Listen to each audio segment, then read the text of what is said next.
Hi guys, this is Kiran and welcome to Kiran classes. Let's start the topic. कौन सा topic चल रहा था? The structure and function of plant and animal cell. और जिस organelle पे डिस्कस कर लिया था वो थी एंडोप्लाज्मिक रेटिकुलम। आज नई ऑर्गेनेली स्टार्ट करेंगे, वो है गोल्जी बॉडी।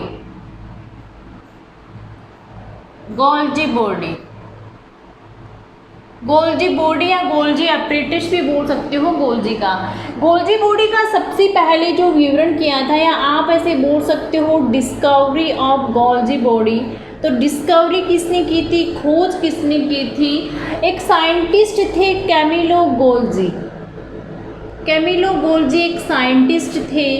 इन्होंने गोल्जी बॉडी का क्या किया, आविष्कार किया, गोल्जी बॉडी की खोज की थी एंड गोल्जी बॉडी का सबसे पहले विवरण दिया था। नाम से स्पष्ट है, गोल्जी नाम से स्पष्ट है, यानी जिस साइंटिस्ट ने इसकी डिस्कवरी की थी उनके नाम के बेसिस पे इस ऑर्गेनेली का जो है वो नाम रखा गया। गोल्जी बॉडी एक झिल्ली युक्त, मेम्ब्रेन युक्त क्या है, झिल्ली युक्त कोशिकांग है।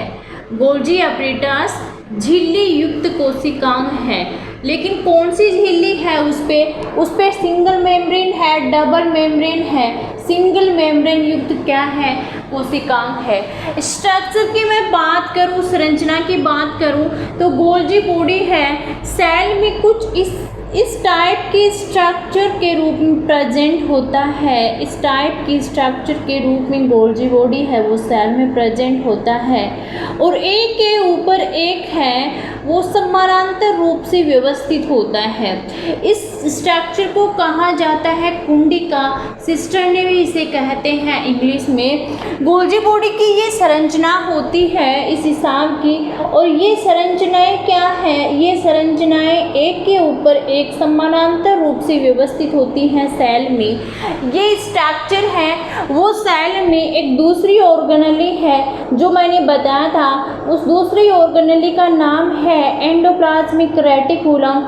उस एंडोप्लाज्मिक रेटिकुलम जो कि न्यूक्लियस के पास में प्रेजेंट होती है, उस एंडोप्लाज्मिक रेटिकुलम से जुड़ी हुई होती हैं ये संरचनाएं, और इसीलिए ये क्या काम करती हैं, ये कोशिकीय झिल्ली तंत्र के, जटिल कोशिकीय झिल्ली तंत्र के दूसरे भाग का निर्माण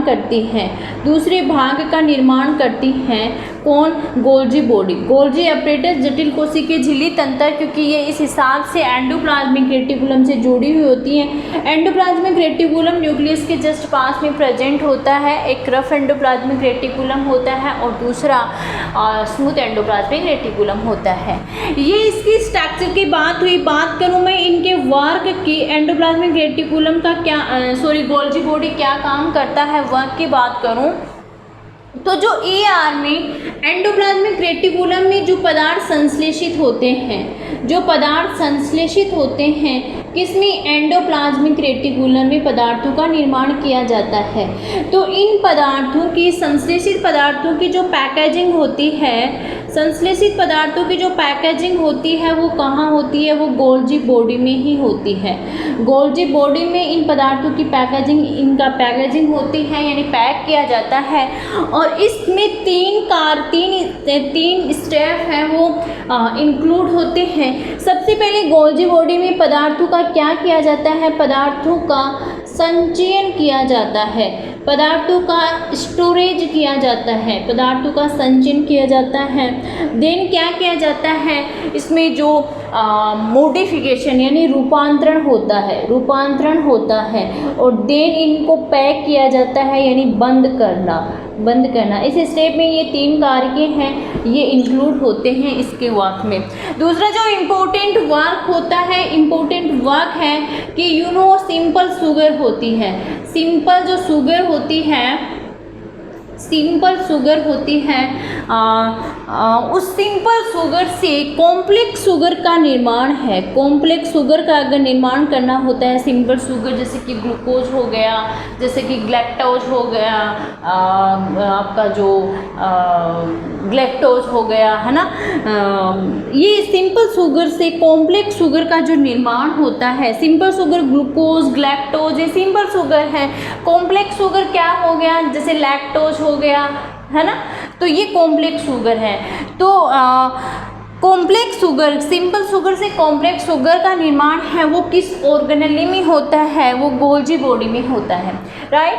तीसरा जो बहुत इम्पोर्टेंट वर्क है कि एक सेल ऑर्गेनेली किस हिसाब से दूसरी ऑर्गेनेली का निर्माण करती हैं, बिल्कुल यस, गोल्जी बॉडी है वो दूसरी ऑर्गेनेली का निर्माण करती है और उस ऑर्गेनेली का नाम है लाइसोसोम। देखिए किस प्रकार से एक सेल ऑर्गेनेली दूसरे सेल ऑर्गेनेली का फॉर्मेशन कर रही है। गोल्जी बॉडी लाइसोसोम जो सेल ऑर्गेनेली है उसका निर्माण करती है। ये गोल्जी बॉडी की स्ट्रक्चर, डिस्कवरी, इसके फंक्शन के बारे में हुआ। देन एनसीईआरटी में स्पेसिफिक करके जो साइंटिस्ट है कैमिलो गोल्जी, उनके बारे में दे रखा है। सो इसके बारे में थोड़ी स्टडी कर लेते हैं इनके बारे में, कैमिलो गोल्जी के बारे में, कि कैमिलो गोल्जी कहाँ के साइंटिस्ट थे, इन्होंने क्या स्टडी की और इनके रिजल्ट्स हैं वो कैसे रहे, इसके बारे में। ओके, कैमिलो गोल्जी हैं ये जो साइंटिस्ट हैं, इन्होंने, इनका जो जन्म हुआ था 7 जुलाई 1843 को, 7 जुलाई 1843 को ब्रेसिका के समीप कोर्टनो में इनका जो जन्म हुआ था। इन्होंने अपना अध्ययन किया था पाविया यूनिवर्सिटी से इन्होंने अपना स्टडी की थी और मेडिसिन में इन्होंने अपना स्नातक किया था। देन इन्होंने अपना जो रिसर्च है वो आगे अध्ययन है वो जारी रखा सेंट मैटियो अस्पताल से, सेंट मैटियो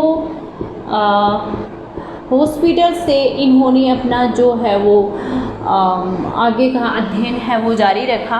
और जो इनकी डिस्कवरी थी, इनकी खोज थी, वो तंत्रिका तंत्र से संबंधित थी।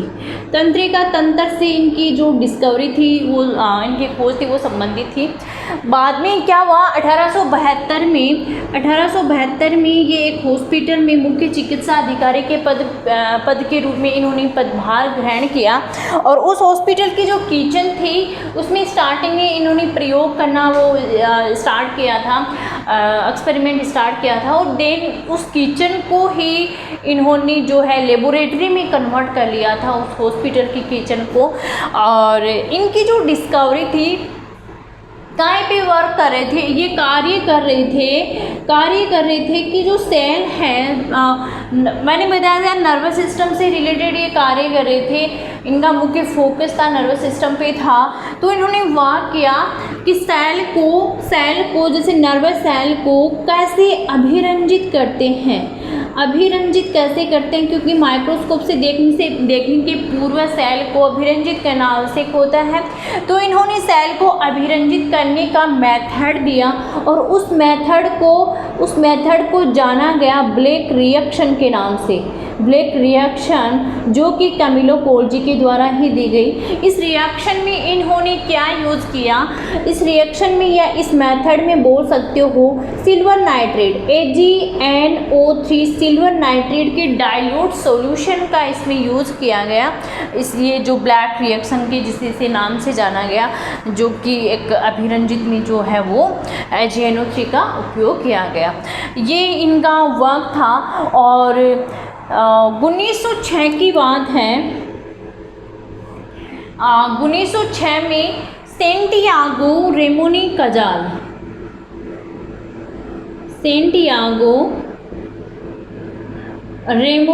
कजाल एक साइंटिस्ट थे। सेंटियागो रेमोनी कजाल के साथ में इनको नोबेल प्राइज से सम्मानित किया गया।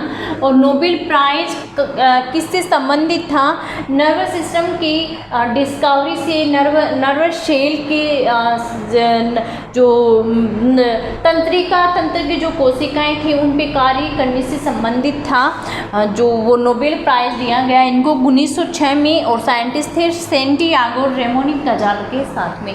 ये कुछ इंट्रोडक्शन था कैमिलो गोल्जी साइंटिस्ट का। तो यहाँ पे गोल्जी बॉडी कंप्लीट होता है। अगले लेक्चर में इसके आगे के जो सेल ऑर्गेनेली हैं उनके बारे में डिस्कस करेंगे। तो पढ़ते रहिए, मेहनत करते रहिए। All the best.